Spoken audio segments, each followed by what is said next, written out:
Hey everyone, it's Sarah from EdCafe AI, and this video today is going to walk you through how you can search for different files and folders across your EdCafe AI library. So to do this search, we have a search bar over here on the side panel of your EdCafe AI main page. From there, when you click on search, you'll be able to see some recent files that you have created easily accessible right on this page.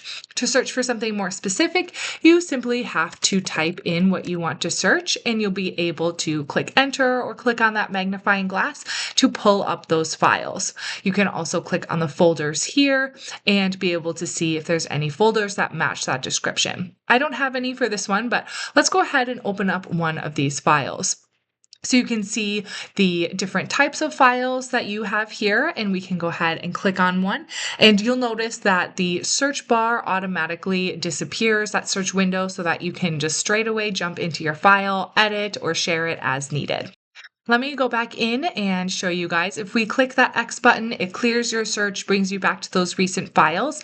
Let's go ahead and search for something like this, that's health, and see if we have any folders listed there. So we do. So when we click on any of our pulled up folders, it will automatically open up all of the files within that folder.